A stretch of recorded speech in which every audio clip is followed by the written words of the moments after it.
ربنا لك الحمد بين الجود جلاله من عظيم سلطانك. اللهم صل على محمد وعلى ال محمد.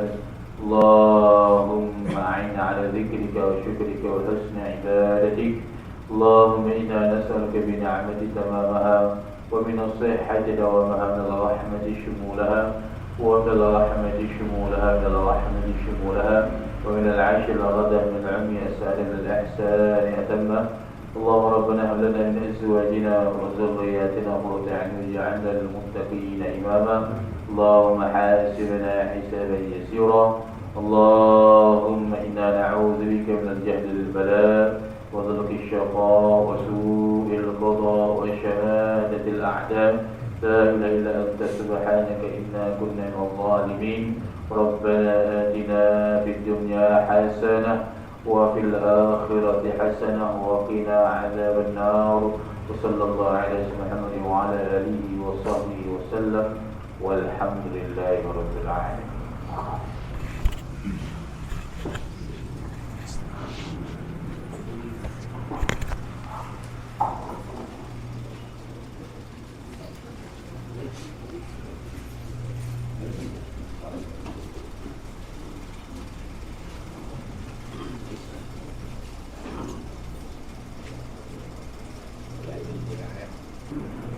Assalamualaikum warahmatullahi ta'ala wabarakatuh.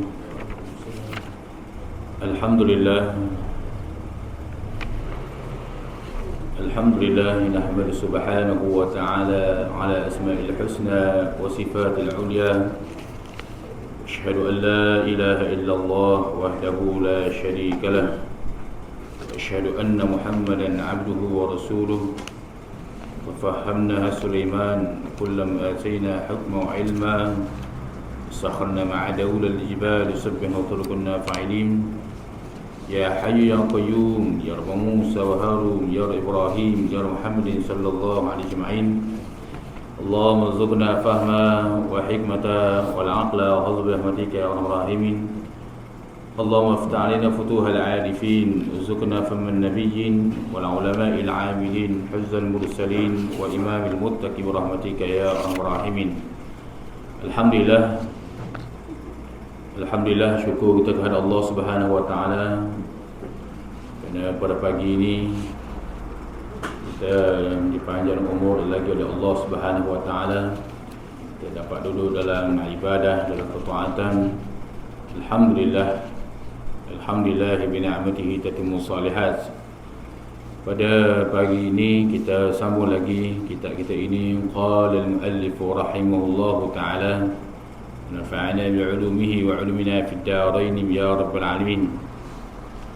Kita masih lagi dalam bab yang berkaitan dengan ijtinabil ma'asil batinah. Bab pada menyatakan menjauhi maksiat batin, yakni maksiat pada hati. Qala musannif rahimahullahu ta'ala nafa'ana bi'ulumihi wa 'ulumina fid darain ya rabbal alamin. Kita masih lagi di dalam fasal yang berkaitan dengan syarrut ta'an, iaitu pada berkaitan dengan keburukan pada makan itu. Dan sabda Nabi sallallahu alaihi wasallam, afdalukum 'indallah atwalukum ju'an wa tafakkuran wa abradukum ila Allah kullu akulin wa na'umin wa syarubin. Artinya, yang terlebih afdal pada Allah Subhanahu wa taala iaitu orang yang banyak lapar dan banyak tafakkur, dan yang terlebih benci kepada Allah itu iaitu orang yang banyak makan dan banyak tidur dan banyak minum. Qala musannif rahimahullahu ta'ala nafa'ana bi'ulumihi wa 'ulumina fid darain ya rabbal alamin. Jadi itu pada muka surat 187 itu pada menyatakan keburukan makan. Seperti mana dalam kitab-kitab ilmu tasawuf, kebanyakan mereka ni diletak berkaitan dengan hak hati ni di belakang. Sebab tak lepas. Adapun kalau kita hikam tu dibahas di penawar hati selalu, daripada penyakit selalu. Dia cerita tentang penyakit lalu, tipu daya selalu. Kitab Darun Nafi pun begitu juga. Kitab Tajul Uruf, Tasawuf pun dia cerita begitu juga. Adapun kitab ni di Hidayah Salikin fi Sulukil Muttaqin ni, jalan-jalan petunjuk bagi jalan-jalan orang yang nak menghadap ke hadratillah, iaitu orang yang bertakwa kepada Allah ni. Dia letak tauhid, fiqh sedikit di hadapan, lalu letak begini. Itu berkaitan dengan batin ini. Inilah seninya kita Hidayah Salikin fi Sulukil Muttaqin. Jadi perkara yang berkaitan dengan fasa yang pertama ini, seperti mana musannif Syekh Abdul Samad Falimban ini dibuat mari satu hadis Nabi sallallahu alaihi wasallam, yang mana Nabi SAW bersabda, yang paling afdal, yang lebih, iaitu indallah, yakni di sisi Allah. Di sisi Allah iaitu orang yang banyak lapar, maksudnya dan dia makan tidak berlebihan, yang tidak melampau. Yang kita telah sebut dah sebelum ni, banyak lapar ni bukan maksudnya lapar semua, bukan, sehingga mengganggu ibadah, itu tak boleh. Maksudnya lapar di sini iaitu mengurangkan, jangan makan melampau. Seperti mana jelas dalam Al-Quran ayat di atas sekali itu, la tusrifun, jangan melampau. Allah Subhanahu Wa Taala menyatakan jangan melampau. Jadi perkara yang afdal di sisi Allah ni ialah dua perkara, iaitu orang yang banyak lapar dan orang banyak tafakkur, banyak berfikir. Iaitu fikir ini adalah fikir tentang kepada akhirat. Kalau fikir tentang akhirat ni, dia dikatakan sebagai ibadah. Hari-hari kita bangun pagi ke, tak kiralah petang ke, seperti mana Imam Ghazali ajar, kita fikir tentang akhirat kita, tentang zikir kita banyak mana hari ni. Kemarin zikir kita ada banyak setara mana, selawat kita kemarin banyak mana, tu apa lagi. Ataupun tahun lepas bagaimana ibadah kita dengan Allah, tahun ni Allah beri panjang umur, macam mana ibadah kita dengan Allah, yang mana Allah SWT masih lagi panjang umur di saat orang yang sekeliling kita dah pergi bertemu dengan Allah SWT. Maka fikir itu adalah ibadah, dikatakan sebagai ibadah. Itu fikir. Tafakkaru fi khalqillah wala tafakkaru fi zatillah fatuhliku, kata Nabi sallallahu alaihi wasallam. Hadis Imam Baihaqi fil Awsat. Iaitu fikirlah kamu tentang kejadian Allah. Kejadian Allah, dan jangan kamu berfikir tentang zat Allah, fatuhliku. Kerana fikir tentang zat Allah ni, kemampuan akal manusia tak mampu nak fikir. Keindahan Allah, sifat jamal Allah, sifat cantik Allah ni, jamal Allah, sifat kamalah Allah, sifat kesempurnaan Allah ni, manusia tak mampu nak fikir. Walaupun selagi mana akal dia dah menyatakan Allah begitu, Allah begitu, itulah makhluk lagi. Tak boleh. Jadi fikir ini adalah satu jalan, jalan kepada ibadah. Jalan kepada ibadah. Dalam kita nak menjalan hati ke hadratillah ni, kita mesti ada jalan zikir dan jalan fikir. Jalan fikir, jalan zikir dan jalan fikir. Jalan zikir ni, dia kena jalan zikir dulu. Zikir, apalah, perbanyakkan zikir. Maka dengan sendirinya dia akan hadir dengan tafakkur, fikir tentang ibadah kita pada Allah Subhanahu Wa Taala. Sebab al-mu'min ju'lil ibadah. Diri orang mukmin tu, kata Rasulullah SAW, ju'lil ibadah. Dia sentiasa lapar kepada ibadah. Maksudnya dia sentiasa tak cukup dengan kebaikan itu, kebaikan ini. Itu orang mukmin. Kebaikan ilmu itu, kebaikan ilmu ini, dia sentiasa tak cukup. Walaupun dia sudah ada ilmu, walaupun dia sudah ada apa lagi kebaikan. Tapi ciri orang mukmin ni dia sentiasa dahaga perkara-perkara akhirat. Itu yang disebut oleh Rasulullah sallallahu alaihi wasallam. Maka salah satu jalan nak menambah ibadah ataupun nak mendekat daripada Allah, kena banyak berfikir. Kerana fikir ini salah satu jalan yang dapat dekat dengan Allah, aqrabu ilallah. Jalan yang dekat dengan Allah dalam fikir dan jalan banyak lapar. Jalan banyak lapar maksudnya makan tidak berlebihan. Kalau makan banyak menyebabkan nak fikir pun payah. Dia nak fikir tu payah, kata Imam Ibrahim Adham, Syekh Ibrahim Adham. Itulah Syekh Ibrahim Adham.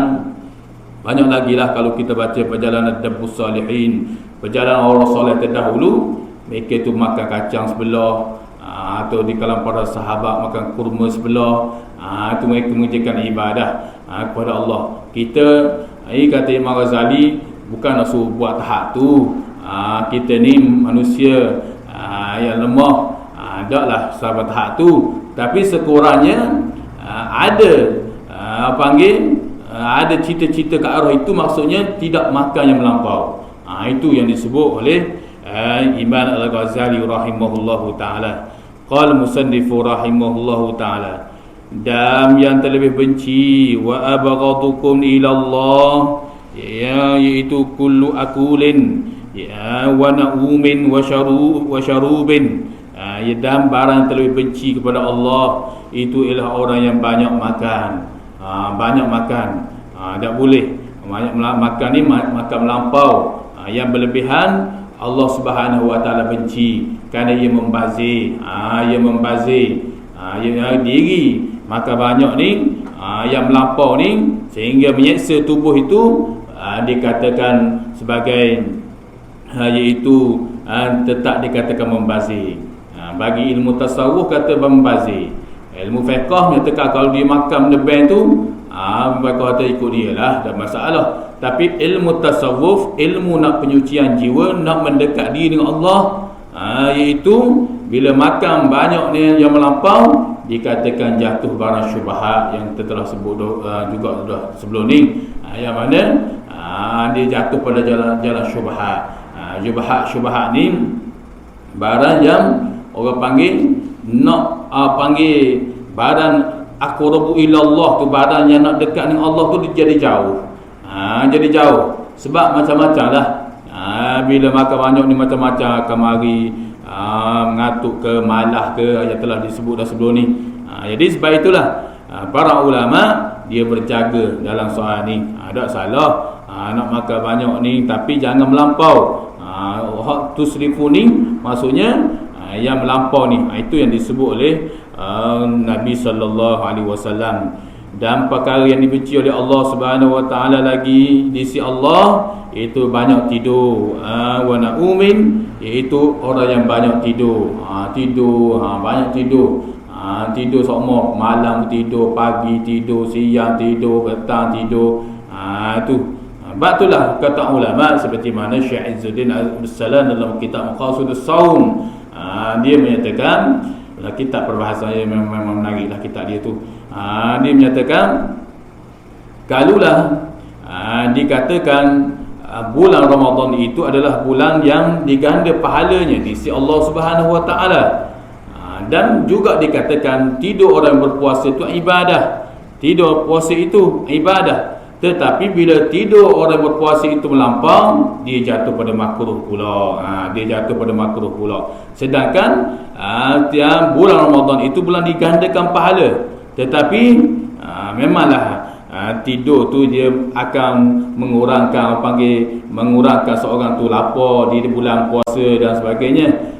Tapi para ulama menyatakan sedangkan bulan Ramadan itu bulan digandakan. Kebaikan orang mukmin di bulan Ramadan itu iaitu tidur ini perkara yang harus dibolehkan. Tetapi bila melampau, maka hukum yang dikatakan makruh bukan setakat membawa kepada dia dak rasa nikmat lah, kenyang, nikmat orang panggil iaitu lapar ketika itu, tetapi juga mengurang pahala disebabkan diri tidur itu perkara dibenci oleh Allah Subhanahu Wa Taala, yakni tidur yang banyak. Itu yang disebut oleh para ulama. Sebab tu ulama nakal dalam kitab-kitab yang lain, tidur dia ada kaifiat dia. Tidur yang lebih afdal iaitu tidur qailulah, iaitu antara 11 12 begitu, ataupun yang harus lepas zuhur dan sebagainya. Itu di antara disebut oleh para ulama kerana ulama jaga. Jadi perkara yang banyak tidur ni dia perkara dibenci oleh Allah kerana diri dia tu merugikan. Berbeza dengan tidur, orang panggil kalau kita buat ibadah dah banyak, tapi kita ada keuzuran pada hari itu kita tidur banyak, itu tak jadi masalah. Itu tak jadi masalah. Dan banyak minum, samalah juga. Banyak minum ni tak boleh juga yang melampau. Maksud banyak minum ni yang melampau belaka ni, ada pun yang tidak melampau, tak ada masalah. Selagi boleh kita minum, tak ada masalah. Kalau air kurang dalam tubuh badan itu tidak baik juga, iaitu untuk kesihatan tak baik, dah panggil kurang sihat juga kalau air kurang.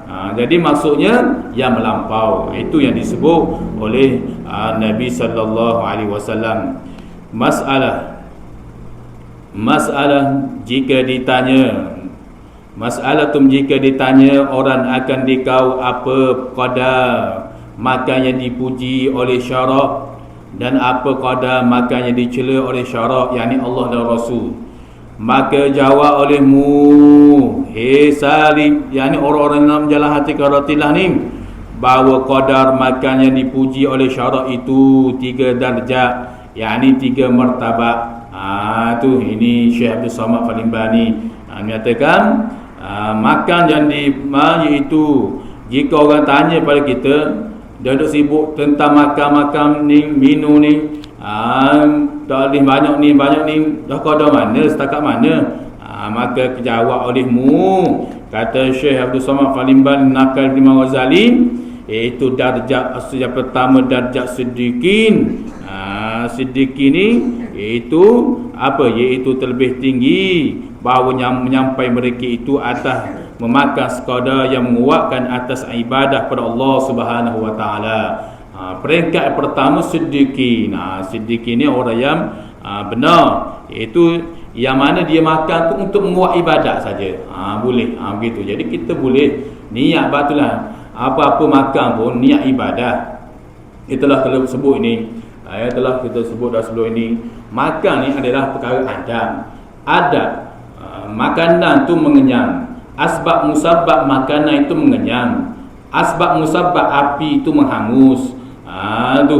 Jadi makanan, minuman itu asbab musabbab, iaitu menghilang dahaga, mau panggil menghilangkan kelaparan ni. Jadi bila kita selalu makan itu, dia suatu adab lah.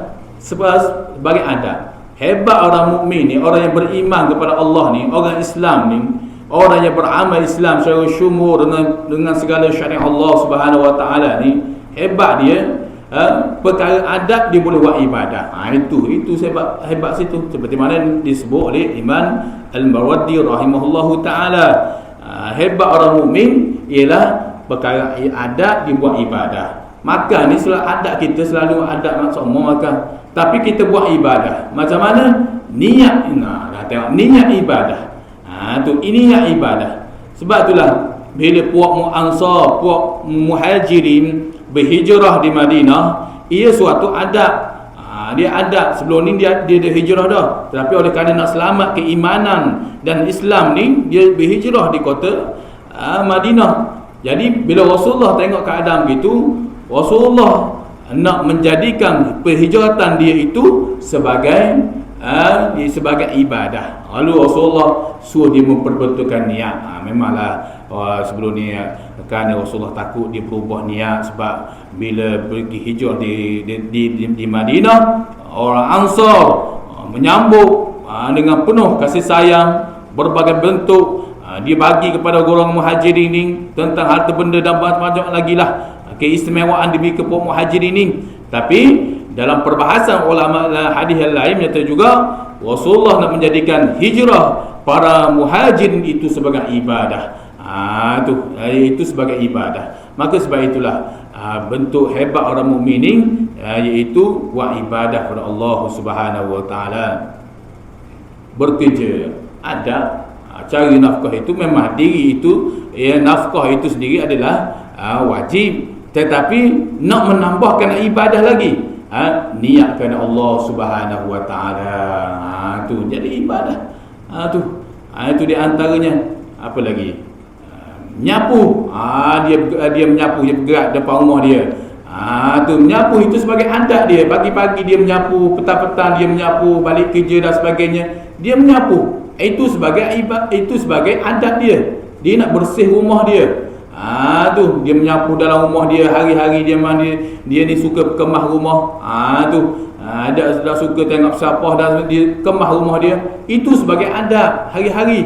Tetapi bila dia niat ibadah jadi ibadah, bila dia niat ibadah jadi adab. Mana niat nak membersihkan Allah, kerana an-nazafatul iman, kebersihan itu setengah daripada iaitu cabang kepada keimanan. Dia niat kerana Allah. Maka lebih-lebih lagi lah para ulama menyatakan perkara adat seperti makan dan minum ini dia menjadi darah daging seseorang itu, maka dia sentiasa kena niat kerana Allah. Salah satunya seperti mana siddiqin, iaitu dia makan itu untuk menguat ibadah pada Allah Subhanahu wa taala. Tapi kalau tengok dalam kitab-kitab lain, tasawuf yang lain pun ada sebut, iaitu kamu makan niat untuk menguat ibadah. Dia tidak sebutlah kafiah hak belakang yang kedua, yang ketiga tu. Cuma dia sebut hak pertama selalu. Kerana memang ada idah kalau kita beramal pertama ni sedarjat sedikit itu menyampah mereka itu sekadar yang menguatkan ibadah. Mereka makan sekadar kenyang untuk menguatkan ibadah pada Allah Subhanahu wa taala.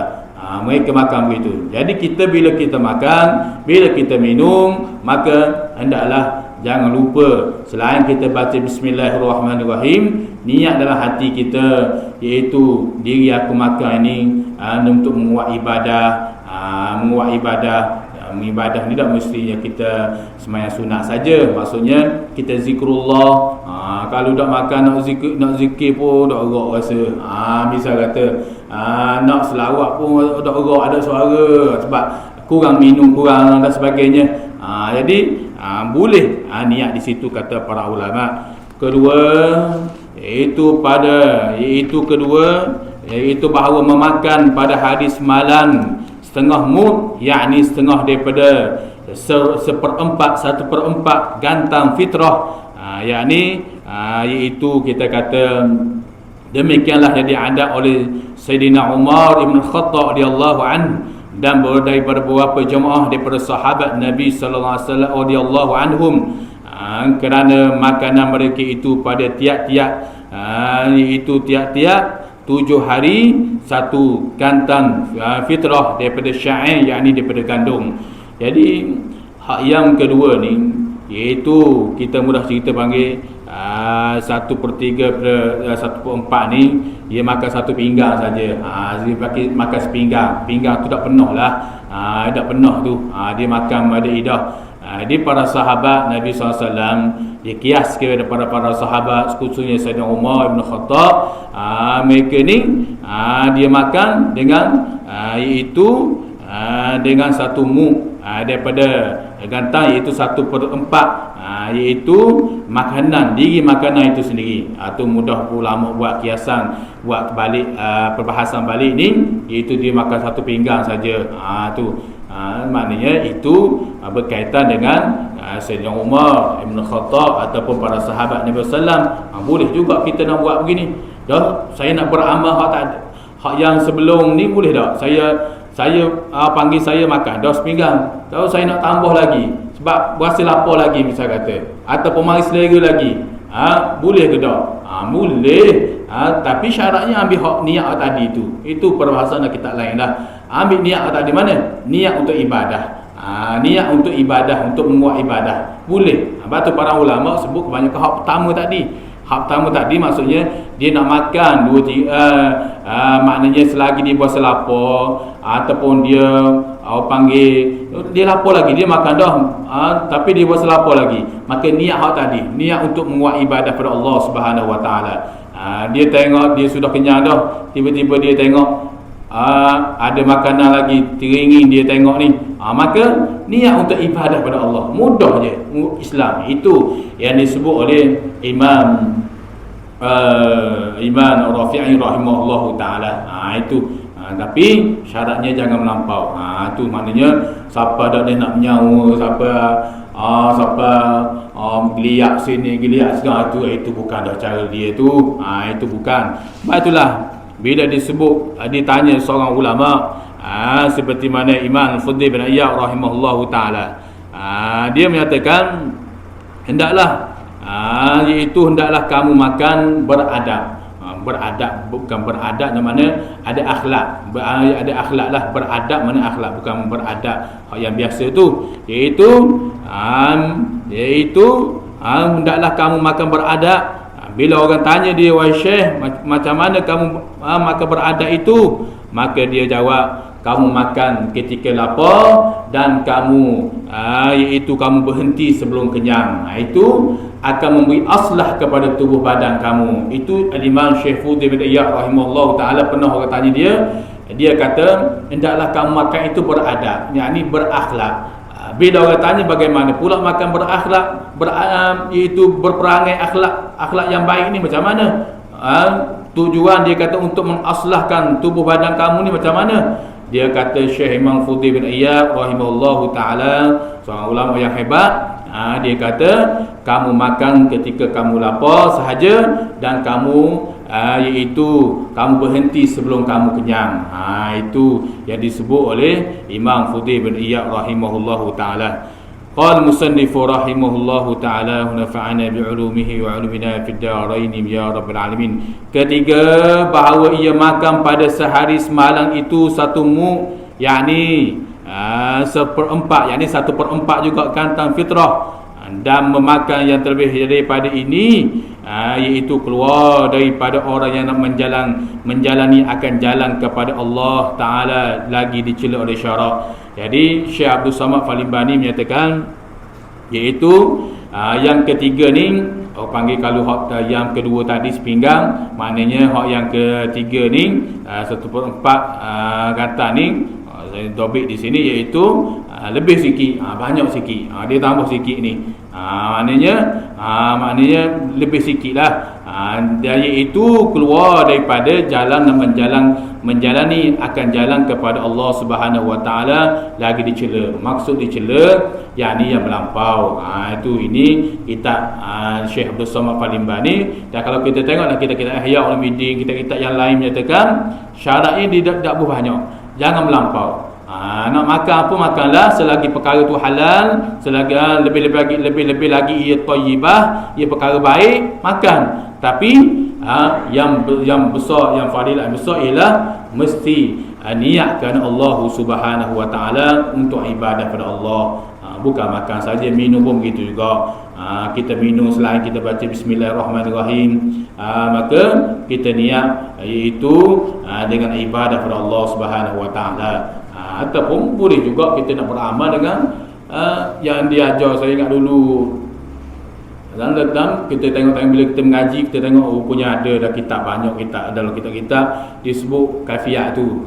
Ustaz seperti mana Ustaz Allah rahim Ustaz Ahmad Awang yang pernah mari juga surah ni dulu, Ustaz Ahmad Awang tinggi-tinggi tu, dia masa bersila dulu, dia selalu bagi tahu bila makan di mana saja, dia kata di surah, di kedai ke di mana saja, iaitu dia beramal daripada belajar sejak daripada dia di India lagi ketika tu, sampailah Malaysia, dia kata alhamdulillah, setakat ni Allah Ta'ala dengan izin Allah, dia kata setakat ni apa-apa yang panggil santau ke apa ke, Allah Ta'ala pelihara.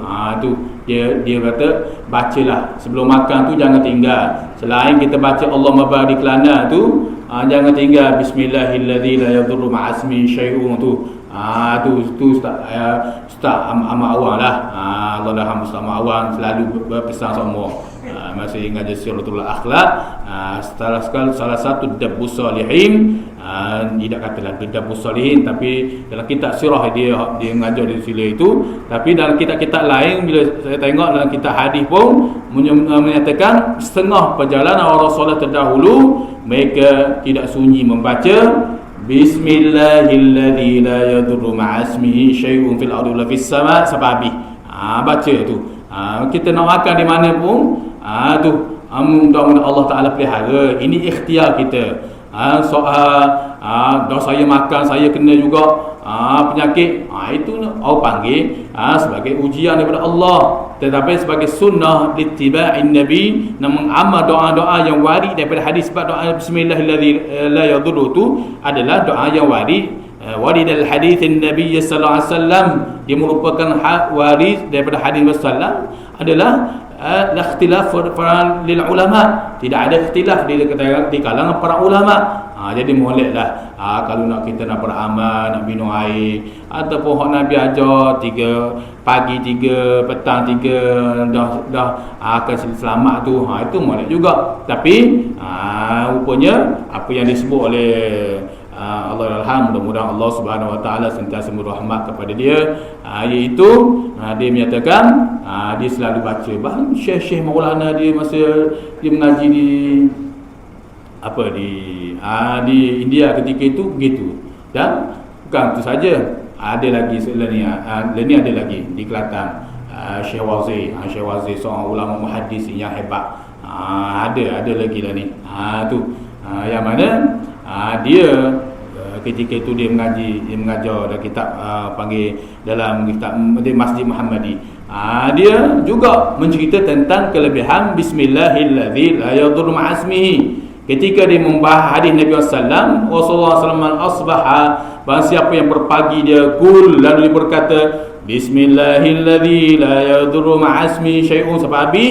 Dan wa iza hamsa, bila di waktu petang pula dia baca pula 3 kali, pagi 3, petang 3, lam yadur, Allah Ta'ala tidak akan memberi mudarat kepada dia. Allah Ta'ala akan pelihara dia. Maka ketika dia bahar-bahar, saya ingatlah ketika itu, ketika berkaitan hadis Nabi sallallahu, ketika mengaji kita tentang Sunan Imam Ahmad, dia menyatakan sunat, jangan lupa juga baca ketika nak makan, dak kira di mana saja kita tu baca bismillahilladzi la yadurru ma'asmihi. Kerana makanan ini memberi kesan kepada kita. Mudah-mudahan Allah Taala pelihara barang-barang yang kolesterol dalam makanan tu, apa-apa yang pelik-pelik dalam makanan tu, mudah-mudahan Allah Taala pelihara. Itu sebagai ikhtiar kita. Yang nak kena itu ujian Allah Taala pula.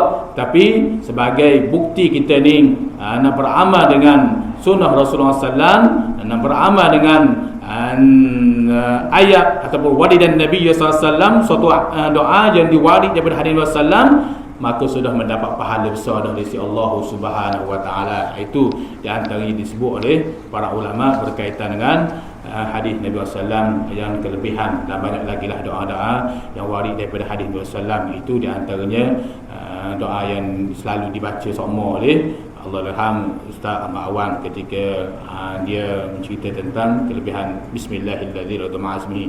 Dia kata dia pergi di mana saja, saya baca semua alhamdulillah. Dia kata Allah Taala pelihara. Tu al-faslul tsani fi syarr al-kalam.